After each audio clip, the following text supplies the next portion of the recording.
Hi, my name is Sean Lott. And I'm Josh Littman. Today we are reviewing X-Men First Class. Dynamite. On We Eat Films.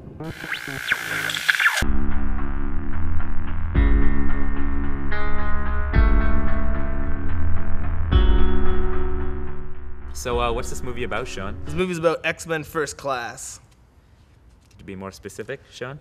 The movie is about Magneto and Professor Xavier, or Charles Xavier, and Eric Magneto, and also it deals with the Cuban Missile Crisis. What happens is Sebastian Shaw, who's played by Kevin Bacon, threatens to ignite the Cuban Missile Crisis. In order to stop him, Professor Xavier and Magneto team up and form a team, which is the X-Men First Class, and they go in to put a stop to Sebastian Shaw. There's a lot more to this movie. I'm kind of giving you a very simplified version, but yeah, that's this movie covers a lot of ground. Yeah, there's a lot going on in this film, which is good. I thought the characters in this film were really well-rounded, three-dimensional, maybe opposed to the other X-Men films.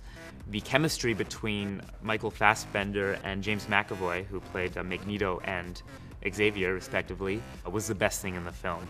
Their friendship and kind of the spawning of the X-Men First Class was really the main point of this film, and they really nailed it, I thought. So this movie was directed by Matthew Vaughn, which was a real standout director because he directed Kick-Ass, which was a great film. One of my favorite films. Yeah, and you can tell that this one takes a lot from that. The same kind of tropes with like music. He loves music, and this movie's full of it. And also just with character development, as Josh was saying, the characters really pop in this film. But what's most interesting is how he steers away from cliches. You'll see a lot of superhero movies this summer, Green Lantern, that just are littered in cliches and just don't seem to want to do anything original because they're afraid to. Where this one, yeah, it's got their cliches, it's got its silly jokes. But overall, this movie does feel like when we first started watching superhero movies, and they were fresh and original and fun to watch, and that's what gave me the most joy. Good job, Matthew Vaughn. I love you.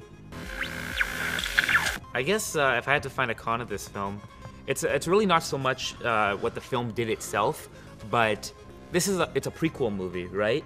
And I find the issue with prequel movies is that we kind of know what's going to happen in the future, and that takes away a lot of the surprise, and instead we're kind of trying to figure out what happens to these characters to get them to where they are in the future. So we know what they're going to do. I don't actually have much bad to say about this movie. It's pretty well-rounded and a good film. There are a few cringe-inducing moments, some bad bald jokes, with Professor Xavier.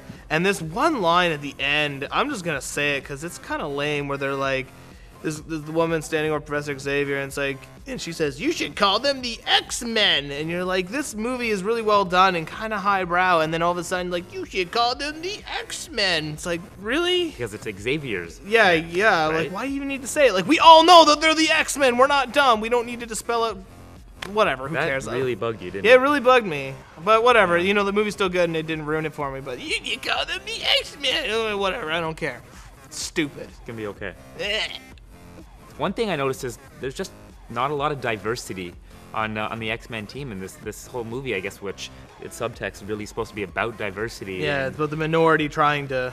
trying to be accepted and such. Like, there were, one or two black characters, and, one of them dies, and the other one, goes evil. What are you trying to do, Matthew Vaughn? We're not accusing you of being racist, but, Matthew! Come on, we could have been a little more diverse. I liked him. What was his name? What was that character's name? We don't want to say it because that would spoil it, Sean. Yeah, I'm pretty sure they're going to figure it out! Which black character? There's like a couple of them, so you might... who knows? Might not know which one dies. John Lovitz.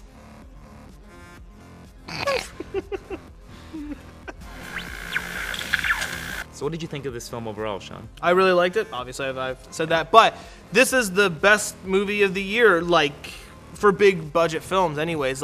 So far it's my favorite. There's a lot of good things going for it, a few bad. It's not as lame as the other superhero films this summer. Really, I give it an 8.5, and if you look at my favorite film last year, which was Scott Pilgrim, I gave that an 8.5. So yeah, see this movie. I've actually convinced quite a bit of people already to see it, so good. And it's not in 3D. How smart is that? Man, blow my mind. Crazy. No 3D. Stupid.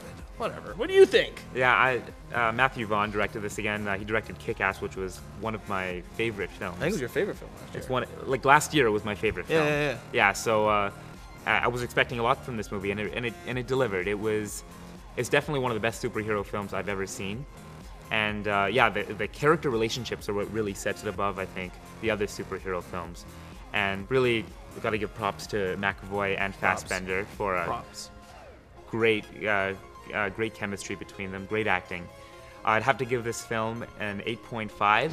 Boom! Yeah, it was really, really solid stuff.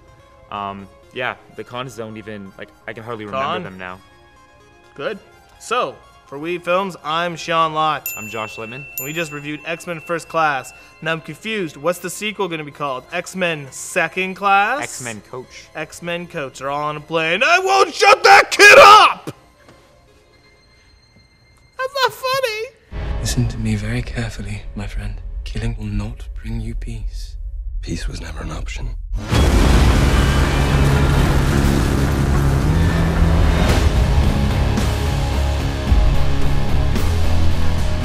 You guys are the X-Men!